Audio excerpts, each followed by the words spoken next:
Christian, you want to start us off here? Yeah. So the American kind of update the past week.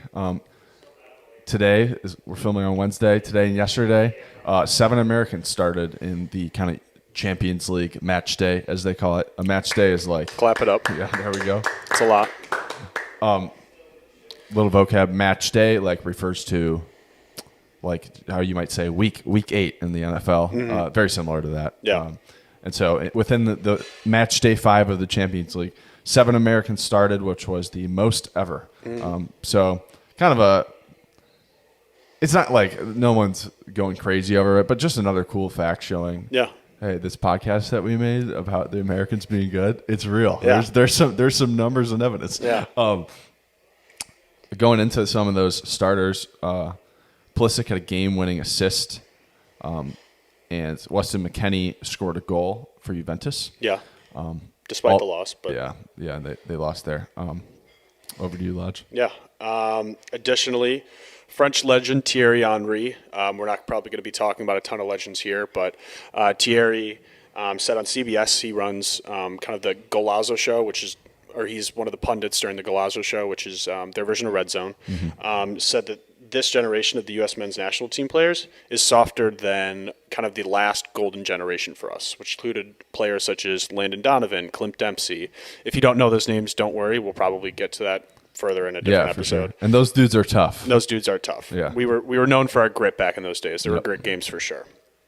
But additionally, he also said that Pulisic assist wasn't an assist, which is kind of something I don't really know. I'm ready to sound off on Thierry. Right. It's been boiling. Yeah. Let's hear it, Christian. All right. So a few weeks ago, Thierry had this sound bite that went viral. And okay, so context: this dude's like one of the greatest of all time. Like he might be like Kobe is like a good reference point. It's like when you have NBA Tonight or TNT and you have Shaq and Charles Barkley. He's not with players at Charles Barkley's level, but he would be the Shaq in this, for instance. Yeah, nice. Okay. And so on CBS, they like to really engage the American audience, ask about American players. Some USA fans were saying hashtag free Pulisic because he hadn't been getting playing time. So Thierry had a nice, eloquent soundbite where he was like, yeah, well, Pulisic's got to free himself. He's got to prove it. I liked it. It was all good. Yeah. But his ego got stroked, and then he kept going after Pulisic, and it got increasingly unfair. And he said, yeah, well, it's clear all his coaches never have trusted him because of the way he hasn't played. Which was like, okay, well, he hasn't played, but there's not evidence for the first part of that. Sure. And then the culmination of this was finally today, Pulisic gets an assist, which was a great goal. It was.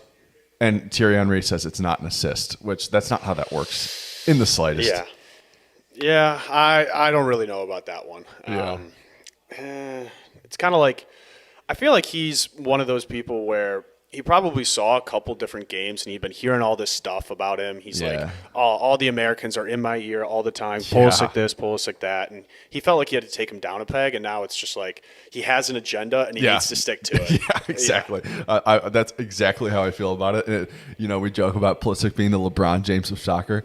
If that's the case, I think If that's the case, I think Thierry Henry is the Skip Bayless of soccer because he's just unreasonably going after Pulisic for everything now. And what's evident to me, and like we said, those old generation of USA players, those dudes were gritty, they were tough, and they punched way above their weight in terms of the success that they had. But it's clear to me that Thierry Henry has not watched a single game of the U.S. men's national team. Probably. It hasn't always been the smoothest ride, but there have been some serious moments where they have proved that they're gutsy. Right. Those 2 finals against Mexico that they won in the last minutes of the game when Mexico was this big bad team to them that was continually beating them up. Those were extremely ballsy. We had talked all about the man in the mirror and how the whole landscape of U.S. men's soccer was about how we were kind of matching ourselves up against Mexico, and now Mexico's matching themselves up against us. Like, there's definitely been that shift, and I don't think he was totally aware of that when he was making this statement. But just a guy sitting on his big career, just throwing takes at a wall. So that certainly fired me up.